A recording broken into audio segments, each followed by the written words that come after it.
ci leader Yewwi Askan Wi nga xam ne seen nañ leen biig fële ci Ziguinchor à la fois njaal la waaye à la fois am na discours goo xamante ni seen président conférence bi Khalifa Sall tenir na ko bëgg dikkaat ci événement yi fi amoon ña ca ñàkk seen bakkan naka ngeen jàngatee sorti boobu noonu ndax da ngeen jàpp ni état mooy responsable ba da ngeen bëgg annoncer ay plainte contre état ak lii di procureur bi. waaw dañu tout d'abord que déplacement bi leader Yewwi Askan Wi def dem si Ziguinchor déplacement bu am solo la bu symbolique la parce que su ay famille perte seen ay doom li war mooy ñu déplacé wu jaarale nekk seen solidarité te loolu dafa am solo donc leader Yewwi Askan Wi démb loolu lañu def dem si njaboot yooyu ñàkk seen ay doom. monsieur Bassirou ñu ngi jéggalu micro bi dafa am quelques jafe-jafe ma bàyyi techniciens yi ñu ñëw régler ko le temps ñu dellu si waat ci waxtaan wi di leen fàttali ne ñu ngi invité ki nga xam ne moom mooy Bassirou Kébé nekk cadre ci kuréel gi nga xamante ne ni moom mooy PASTEF ñu war a am ak moom waxtaan wu am solo ñeel actualité bi mais surtout ñu ngi doore li nga xam ne moom mooy waxtaan wi visite bi kuréel googu di Yewwi Askan Wi seen leader yi daal di amal fële nga xamante ne ni moom mooy Ziguinchor ak njaal goo xamante ne nii ñu ngi ko doon def ci way dawlu yi nga xamante ne nii ci manifestation yi la ñu ñàkk seen bakken dama koy bàyyi mu continuer waat gannaaw bi ñu jéggaloo ci ndog-ndog gi ci li nga tolloon par rapport ak sa tontu ci laaju yaa Moussa. li ma doon wax rek mooy que loolu normal la que leaderu Yewwi Askan Wi dem foofu joxe seen njaal si famille yooyu nga xam ne perte nañ seen ay doom ñu rafetlu ko nag ñu rafetlu ko bu baax.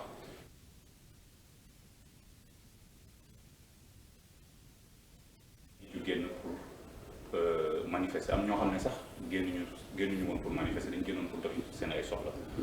ñu jàpp si ñu bëri rey si muy ñetti doomu Sénégal fi ñu toll nii sooy dañ ne si état de droit lañ nekk ci démocratie lañ nekk manifestation ak lu mu mën a doon même suñ ko interdiroon même su doon sax légal loolu sax mën nañ leen ko nangu waaye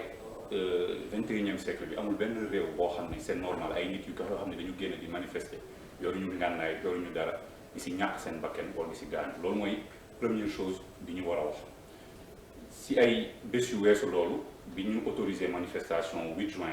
bi gis nañ ne ñi ci génn nañ manifester place de l'Obélisque fees dell te bakken rotu fa matériel yàqu fa gaañu am fa donc ñu yaakaar ne sunu état du Sénégal continuer na si loolu accordé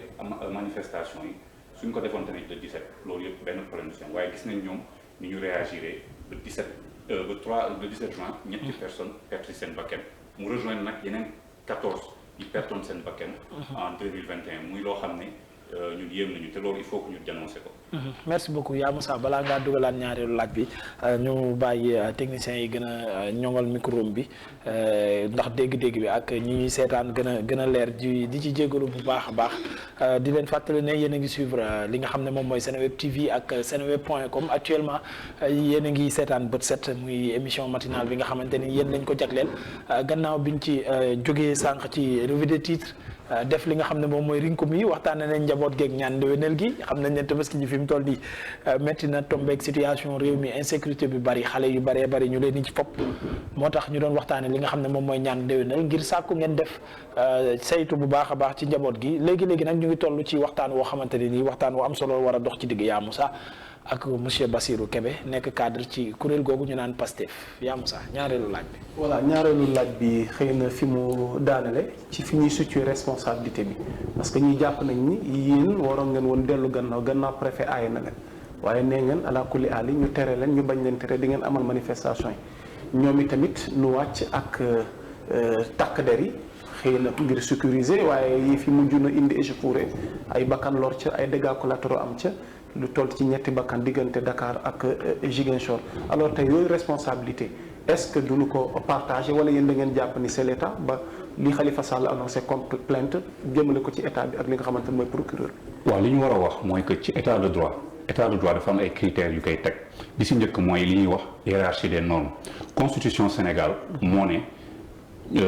Sénégalais yëpp am nañu droit suñu bëggee manifester régime déclaratif la maanaam ngay déclarer ne que dama bëgg manifester bés bi préfet bi jël disposition yu mu war a jël yëpp pour assurer ko arrêté préfet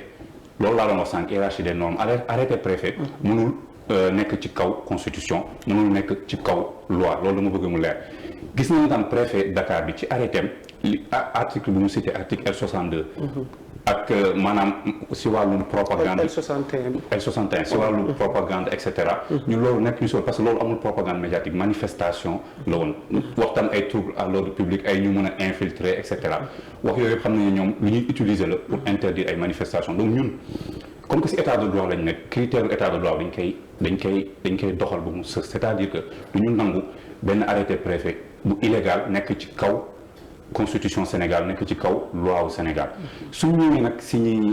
ñi ñàkk seen bakkan comme ni ma ko doon waxee sànq ak lu mun a am manifestation autorisée wala non autorisée c'est pas normal encore une fois te loolu Sénégal yëpp yaakaar naa ne nañ si d'accord ak ñun que nit di ñàkk bakkanam si 2022 ci ay manifestation loolu du lu normal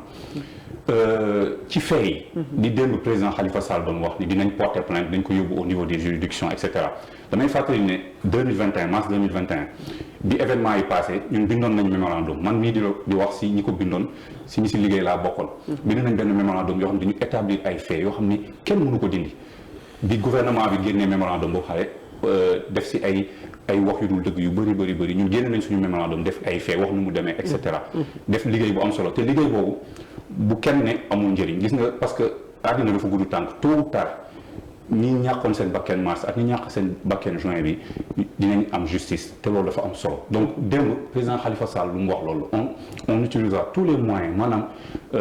li ñu mën a def yëpp pour ñi ñàkk seen bakken am justice ngir seen famille xam lu rey seen doom ak nag lañ leen reyee ñun dinañ ko def parce que loolu mooy suñu devoir envers famille yooyu ak envers ñi nga xam ne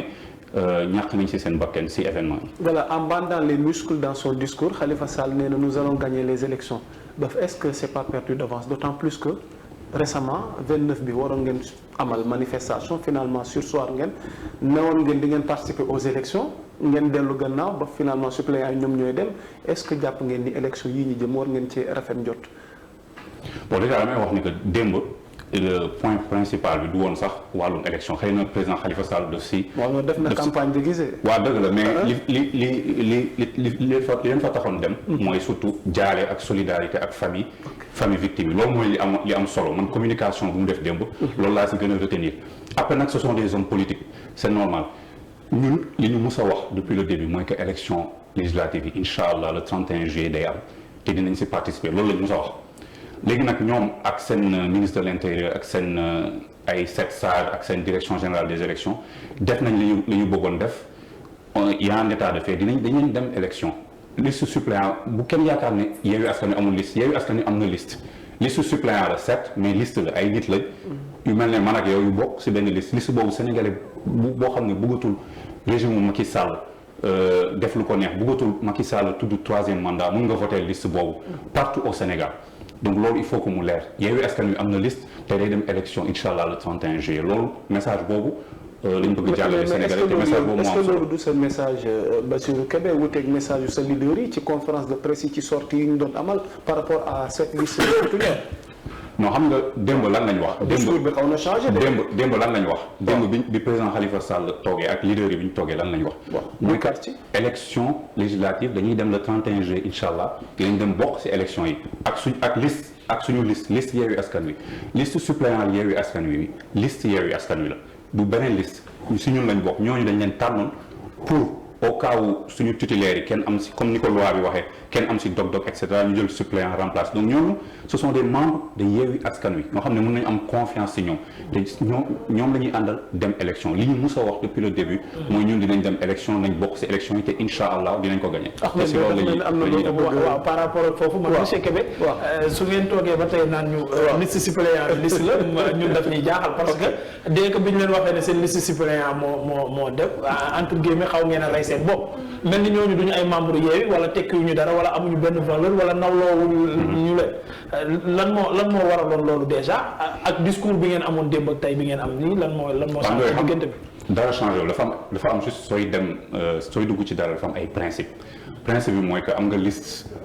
tutélaire am nga liste suppléant loi bi moo ko wax. nit foog nga am ñaari liste yooyu. ak règles yi si nekk yëpp mooy parité et cetera et cetera donc ñun suñuy sóobu si élection bi suñu liste tutélaire pour ñun dafa war a dem ak suñu liste suppléant tamit dem loolu mooy principe bi loolu mosuñu si changer te ba léegi moom la ñuy wax su doon lu normal moo am suñu respecté nañ loi bi suñu liste tutélaire dafa war a dem. mais toll nañ si situation bi xam nga tamit on fait de la politique on fait de la réelle politique les principes c'est bien mais si combat politique lañ nekk toll nañ si situation boo xam ne ñoom def nañ lu leen neex ba toll nañ ne que élection yi si des daanaka matatul un mois ñun on va aller avec une liste suppléant ñoom bi ñu accordé mais liste boobu li ma bëgg rek wax Sénégalais yi te c'est très important moo tax ma koy répéter tout le temps liste Yewwi Askan Wi la parce que ñoom bi ñu leen di tànn su ma jëlee ma jox rek benn exemple président Ousmane Sonko moo doon suñu tête de liste nationale si suñu liste de titulaire soo demee si liste suppléant bi am na tam ku nekkoon ci kaw koo xam ne su dara daloon Ousmane Sonko wala mu bàyyi wala benn affaire kooku moo ko naroon remplacer. donc est-ce que xam ngeen ko sax kooku xam nañ ñëpp kooku.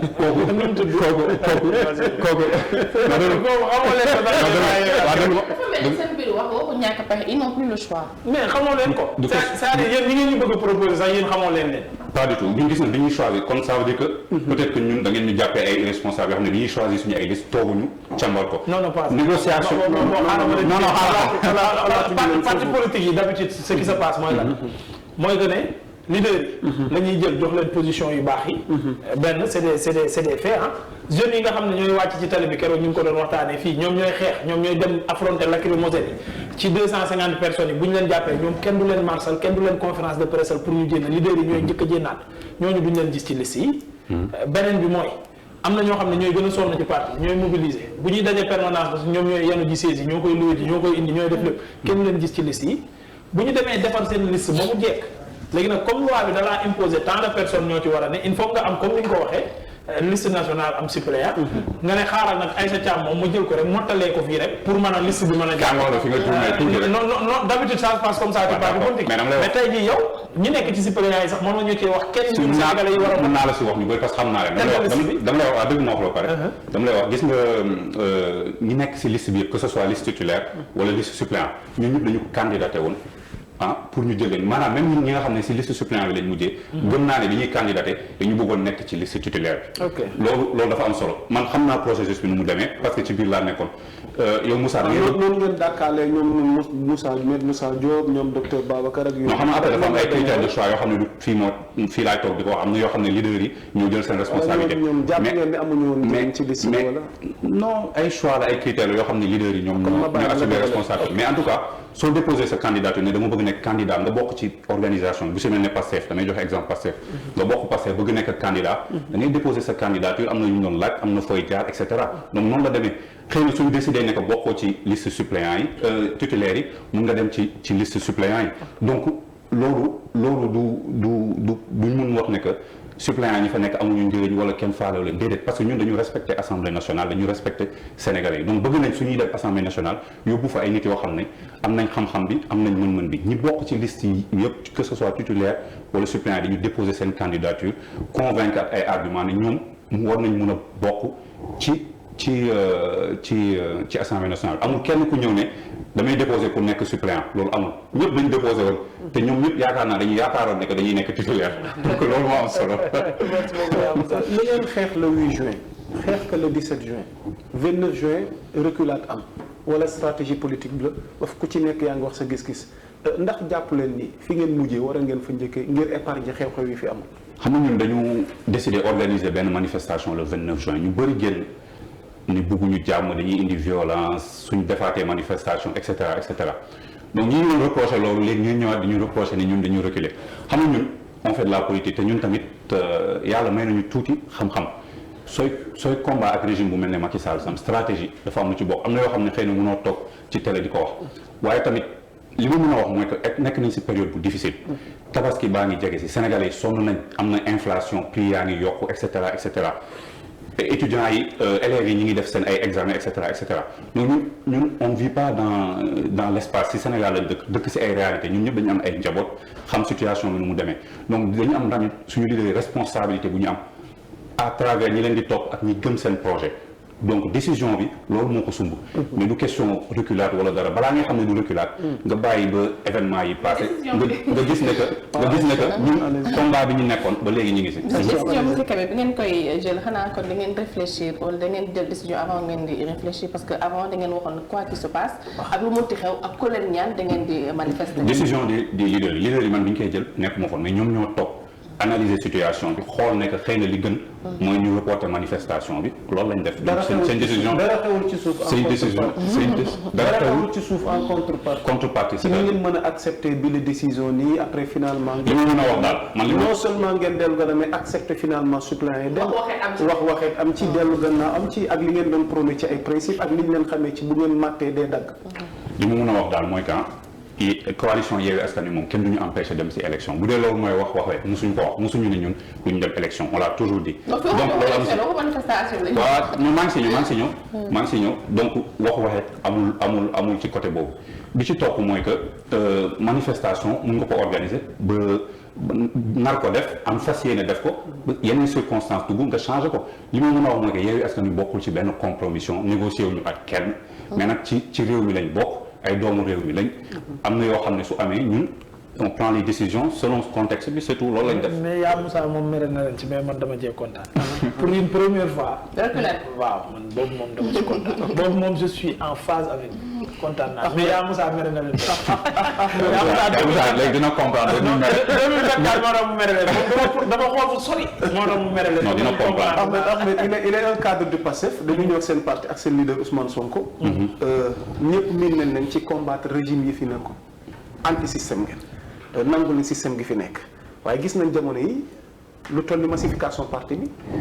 ñenn di jóge ci ay parti yoo xamante ni yéen da ngeen leen vomir àndu leen ak ñoom ci ni ñuy doxalee lu ci mel ne Lansana Gagny Sakho fekk si ne li nga xamante ni moom mooy parti Pastef ndax finalement da ngeen mujj nangu les réalités du système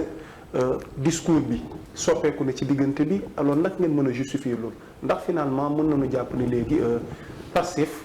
amatul dara lu mu wute léegi li nga xamante ni moom mooy parti yi fi nekk ñamu daan xeex wala ñamu waxoon ne sax nañ leen fusiller boo gëstoo ñoom ngay gis ci seen ginnaaw ñoom ngeen di defal coalition ñoom ngeen di àndal rawatina ay nit du jóge APR di leen fekk si ngeen di àndal ñoom ci seen combat bi qu'est-ce qui s'est passé entre temps. gis nga Moussa man question bi depuis 2018 ma commencé dem ci ay plateau on me le pose toujours te dama yàgg expliquer lan mooy système mais dafa mel ne nit yi bëgguñu comprendre lan mooy système du ay nit système du Moussa yow da nga bokk APR yow ba faw yow nit ku bon nga man du ma mës a liggéey ak yow non loolu musul nekk suñu système ñun dafa am projet bu ñu proposé Sénégalais projet pour changer réew mi soo Sénégal ni muy doxee daf ñu arrangé wala daf ñu neex depuis 1960 mais soxla ñu créer parti kon ñun ñi ñëpp dañuy rek suruxlu dugg ci APR wala dugg feneen wala toog suñu kër comme ni ñu defoon avant jàpp suñu ñàmbur c'est parce que Sénégal dafa am nu muy doxee neexuñu pour ñun Sénégal war na dépasser fii loolu moo tax ñu ñëw ñu ne dafa am benn système boo xam ne une façon de faire boo xam ne depuis bi fi tubaab bi jógee colonisation bi 1960 bi ñu amee suñu indépendance ba léegi moom moo continuer donc ñun loolu lañ bëgg changer ku si mel ne ki nga wax léegi daf ñu rejoindre Lansana Gagny Sakho te mu nekkoon je pense ONAS waaw su ma juumul moom moo toog analyser situation bi gis moom si APR la bokkoon gis ne que xëy na Pastef am na lu mu bëgg changer si réew mi te am na si moom mu ñëw mu décider ne rejoindre man sax wóoruma ne rejoindre nañ parce que gisaguma kàttam si comme yow si information yi laa ko déggee mais kooku am na si droit tu ne peux pas empêcher aux gens su leen neexee ñu dem ci parti bi selon leur conviction l'essentiel mooy que ñun li ñu gëm mooy que réew mi dañ ko war a teg ci yoon képp ku def la warul def ñu yóbbu la justice ñu am justice bu indépendante loolu yëpp ñun si loolu la ñuy dox ku ñëw Pastef yaakaar ne xëy na Pastef dafa nar a egg si pouvoir bi kon li ma defoon lépp lu baaxul si régime Macky Sall su ma ñëwee nañ ma ko effacer foofu ngay naxee sa bopp foofu loolu mooy système c'est-à-dire que installer benn façon de faire boo xam ne ak nit ki foo munti jógee xamal ne yow sénégalais nga comme ñëpp soo defee loolu def yoon dee dal sa kaw système noonu lañ koy changer ñun ñii ñëpp qui sommes des jeunes loolu moo tax ñu dugg ci politique loolu moo tax ñu dugg ci parti président Ousmane Sonko parce que dañ gëm ne ni réew mi di doxee baaxul te loolu lañ bëgg changer mais du ay question de nit c'est pas parce que kii dafa bokk APR wala mu bokk AFP que maa ko gën wala moom du nit bu baax ñun loolu mosuñu ko en tout cas man loolu mosuma ko gëm. bon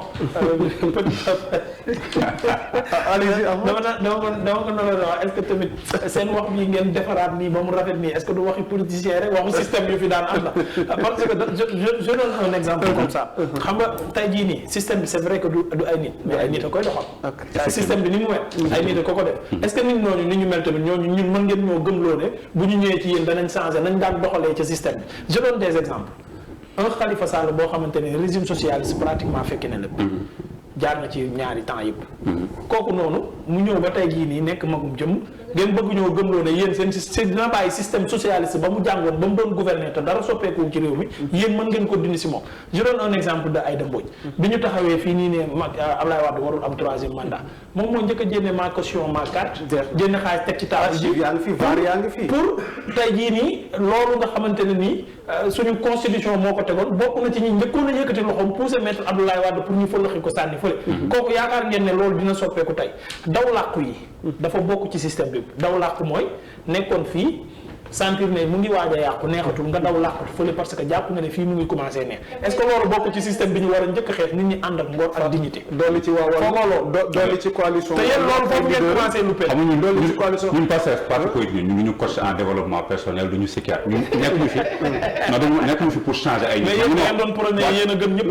Ahmed ba bëggoon fee fis yéen jaar sa système sax am na fi vaaram goo xam ne mi ngi clash Ousmane Sonko waaw man non dama juum de dama juum man vaaru moom kii nga xamante ni image ok kisal nga ma de maanaam man waroo ko mën a clash non ñoom def baax waaw mais non ñoom du juum Ousmane li Karim Xurum Xaq waaw mais dafa am solo ma répondre ci question bi parce que pour que sénégalais kontaan comme li ma waxee ñun nekk ñu fi pour changer ay nit li ma la wax question de principe la ñun façon bi ñuy gouverner ak li ñu bëgg gouverner Sénégal dañ ko wax sénégalais yi 2019 bi candidat Ousmane Sonko dem élection dafa amoon programme bu tudd jot na ñu wax leen lépp suñu gouvernance fi ñu koy tëralee loolu contrat boobu nga xam ne dafa lié Pastef ak sénégalais dafa lié président Ousmane Sonko ak sénégalais yi moo dul changé parce que sénégalais yi si loolu la ñu yaakaare te yaakaar naa ne depuis 2019 wala depuis ñu duggee si Yewwi Askan Wi ba léegi gisuma ne sénégalais yi dañ ñu bàyyi wala dañu au contraire dama gis ne dañu gën a bàyyi xel te seen soutien dafa yokk donc sénégalais yi ñu ngi gëm projet ba léegi projet moo am solo lu nit dëgg la nit yi ñooy defal mais soo tegee benn système boo xam ne leer na la ne damay joxe exemple si wàllum justice leer na am nga justice bu indépendant am nga ay juges yoo xam ne mën nañ def seen liggéey sans pression exécutif benn critère état de droit muy séparation des pouvoirs am na exécutif mënul influencer judiciaire et cetera mais boobu peu importe façon nit yi nga am bés bu nit boobu defee lu mu warul def mu bokk Pastef en premier mais ku bokk Pastef def la warul def mu leer ñëpp mais si yow lañ sa affaire bi njëkk a daanu président Ousmane Sonko toog na ñaata réunion wax na ko sax ci en public benn jour def na vidéo ne am na sax ñu bokk Pastef ñoo xam ne leer na ma ne am na ñu bokk APR ñoo xam ne ñoo leen gën foofu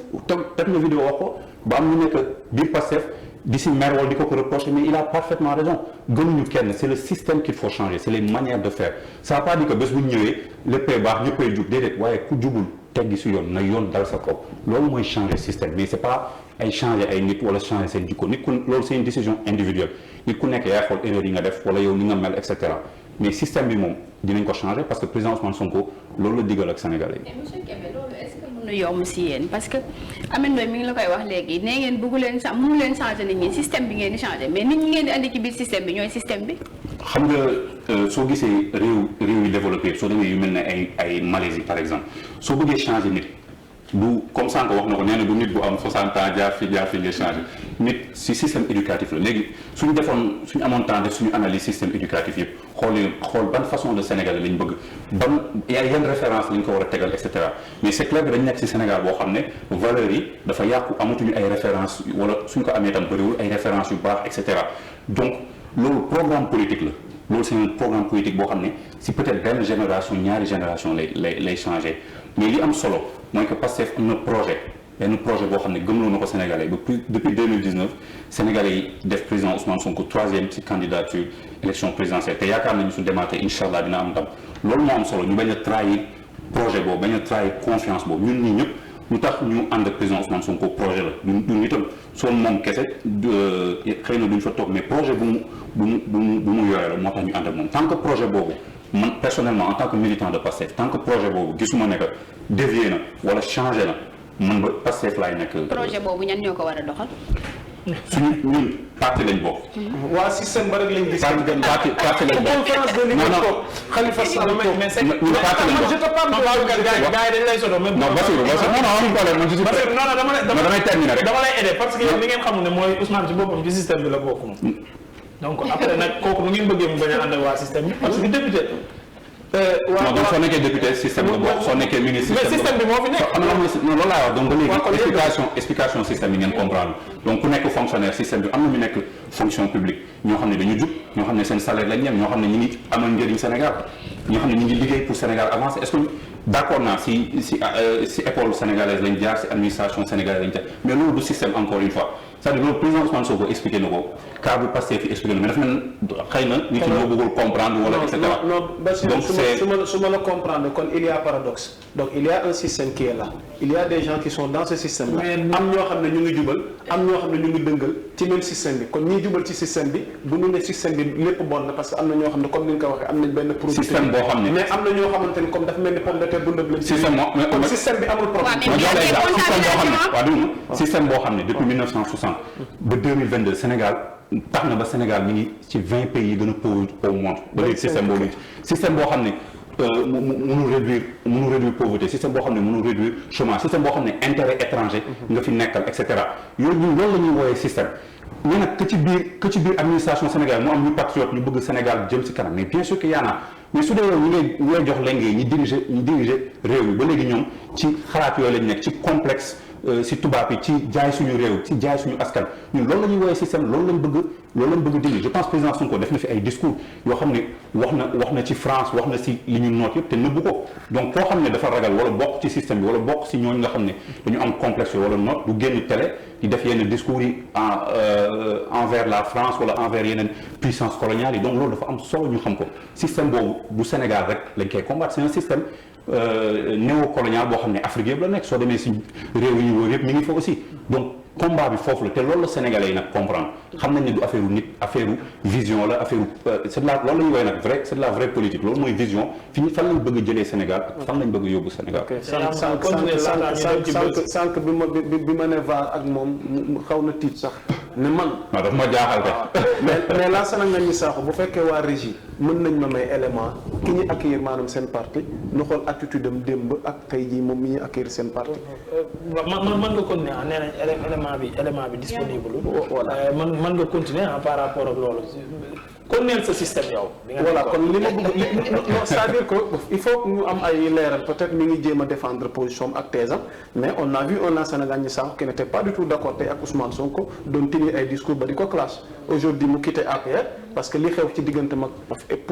pouvoir bi expliqué na ko tey fekk si na ñi nga xamante ni ñoom ñooy waa parti Pastef peut-être ci lancé boobu noonu nga nekkoon donc yéen ñun ñoo comprendre li ngeen bëgg expliquer par rapport ak système bi. non je pense que. wala nit ñi dañ leen a. je pense Sénégalais comprendre nañ ko Sénégalais comprendre nañ exactement ñun lan la ñuy xeex ak ñun lan la ñu bëgg a teg Sénégal je pense que ils ont compris benn nit individuel lancé na su décidé ne moom dafa bëgg man gisaguma ko Pastef comme ni ma la waxee yaa ngi naan ñu ngi koy accueillir mais man gisaguma carte membre mais. non gis nga interview exclusive bu ma de l'Observateur. absolument wax ni il est membre. hier même moi-même personnellement je l'ai appelé au téléphone. et c'est comme kon je parle en connaissance de cause. waaw d'accord peut-être yow. wala yow Pastef am na ñuy adhéré. y a problème dans Pastef à chaque fois bu ñu fi dalalee ñoom seen biir. ay déggoo ak yenn information yaa ñàkk yëgoo dafay am seen biir. waaw mais parce que ñun on est en partie c'est ça xëy na man personnellement nekk en tant que cadre. non mais xam nga cadre ñun on travaille de manière organisée man cadre la ci mouvement des cadres la bokk mais am na information yoo xam ne xëy na concerné wu ma man du ko ñëw biir Pastef siège ba jënd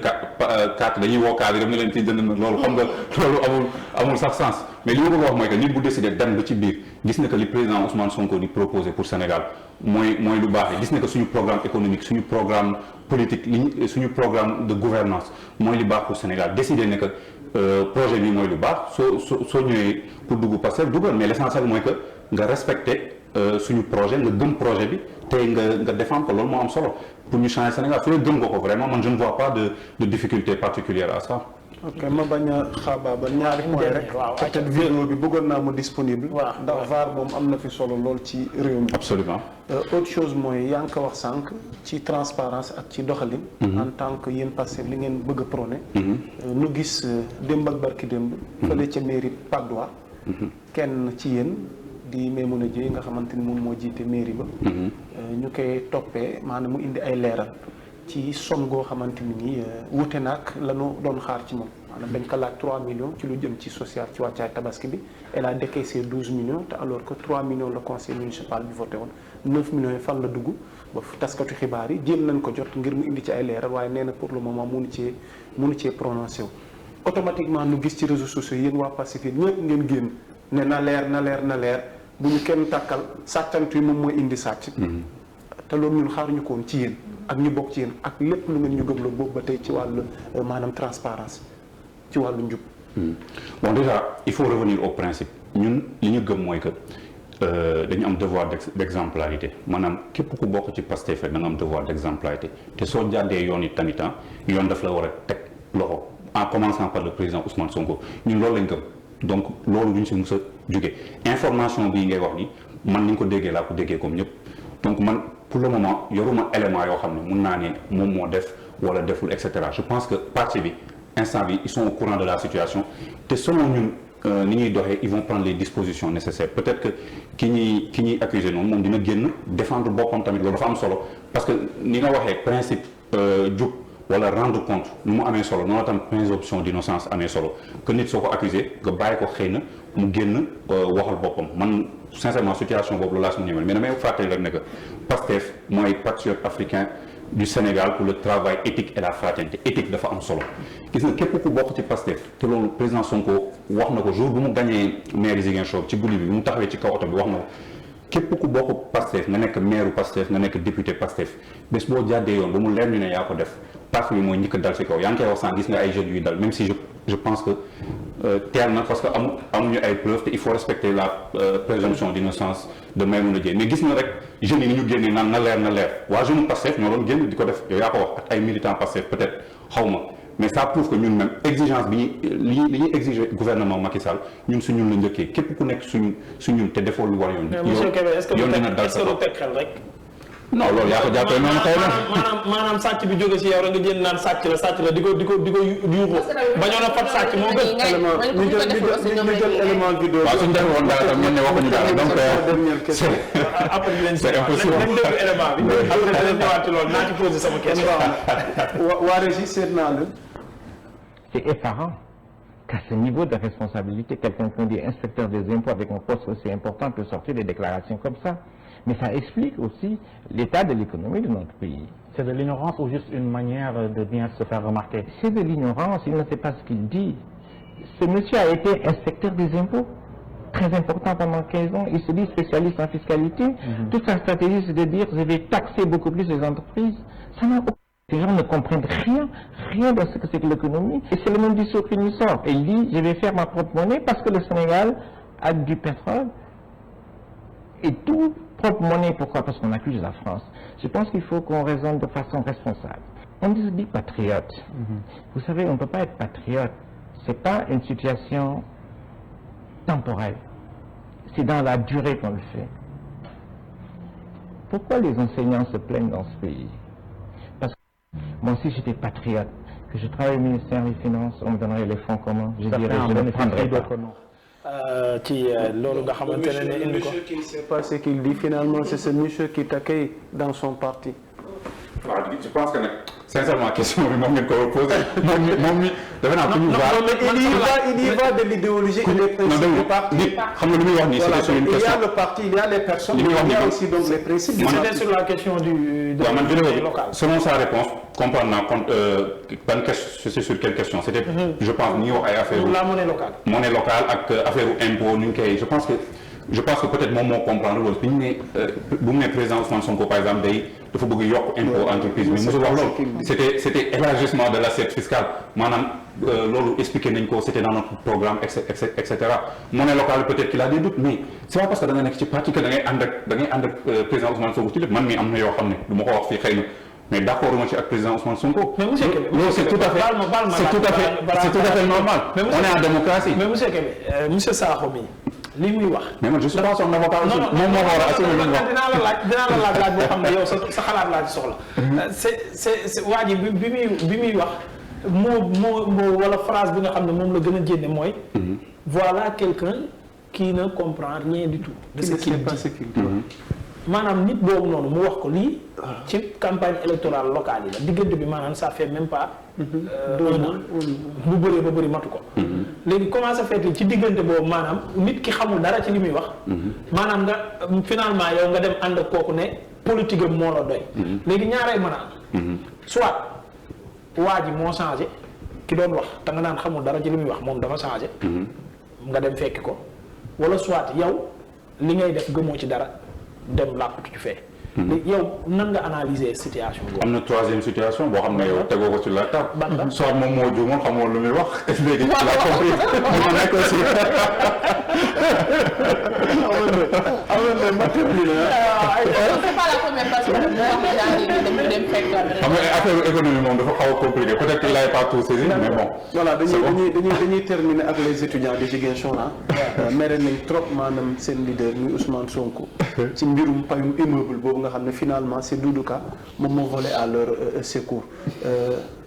finalement yéen a ngi bëgg a perdre ay sympathisants wala ay militants wala ñoo xamante ni ñu ngi doon xaar ci yéen surtout ci leaders yi surtout ci ndaw yi ngeen taxaw leen. ñu nekk ci ay jafe-jafe. lu toll nii fayum seen immeuble ak situation yi ñu nekkee Dakar ak njàng bi Ousmane Sonko seetaan leen ba finalement Doudou Ka di leen. bon non pas du tout man je pense que suñu soutien si jeunes yi soutenir tey la gën a bëri tey si 2022 bi ñu nekk la gën a bëri depuis bi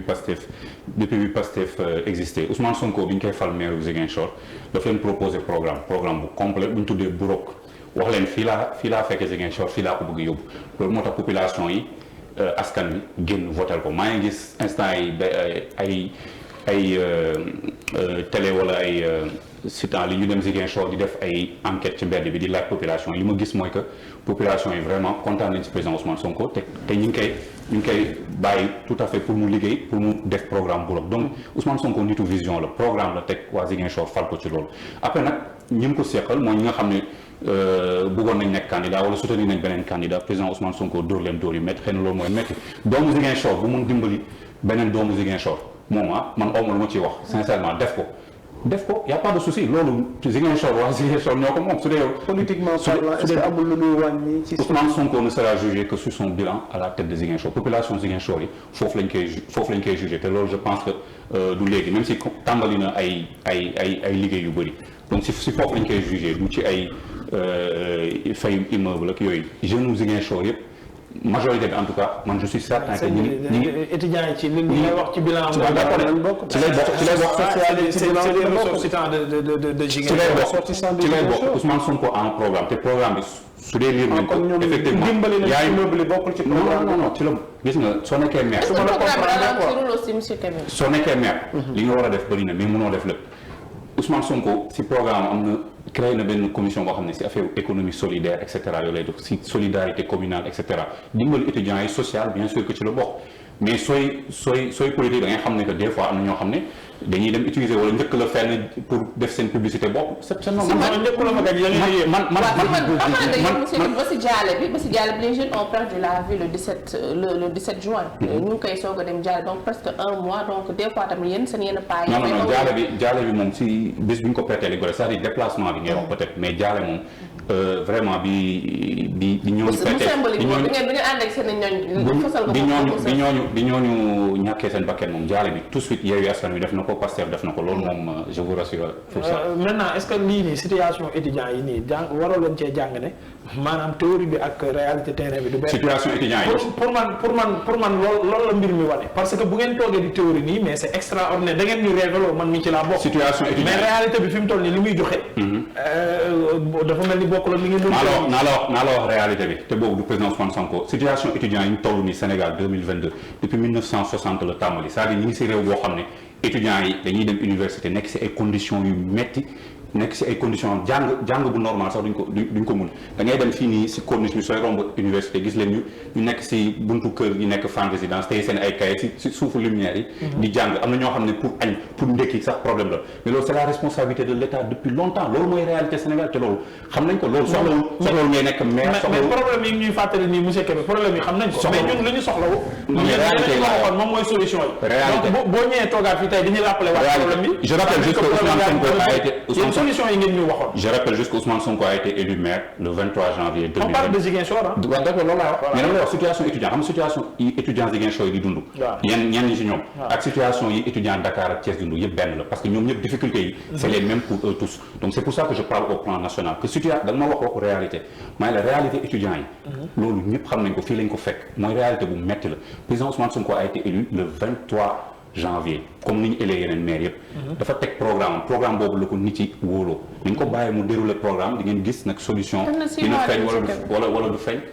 dem leen laaj waa Ziguinchor man je pense que si li ma gisagum en tout cas waa Ziguinchor gis naa ko j'ai vu que le reportage la plupart des gens étaient satisfaits gis naa ko je l'ai vu c'était un très bon reportage félicitations c'était un très bon reportage moom moo ko def non lu tax mu sànni xel mooy sa doom baay c'était un très bon reportage seen naataango yi wax ne ñun nous sommes des vendus dañoo ñëw muy sànni xeer quoi mais c'était un bon reportage ñun félicité ma Babacar non mais li ma bëggoon wax foofu tey jii nii mooy ku la dig xaw ma lan ku la jox añ bu la diggee ku la jox ndékki bu la diggee añ nga war ko gëpp c'est-à-dire boo ñuy wax solution ci problème yi sénégalais yi di dund ñu jox la ab gox boobu si milaak saa la am problème boo xam ne gisuñu ci solution boo ñu bëggee wax ne solution wu étudiant Sénégal yëpp boo nekkee président mën nga koo régler ñun pour ñu gëm la day jafe na xam nga vous êtes parce que sa commune Ziguinchor mënoo koo régler léegi nga bëgg ñu wax nañ la jox étudiant Sénégal yëpp nga régler seen problème pour ñu xam naa da ngay wax tuuti vous êtes très intelligent xam nga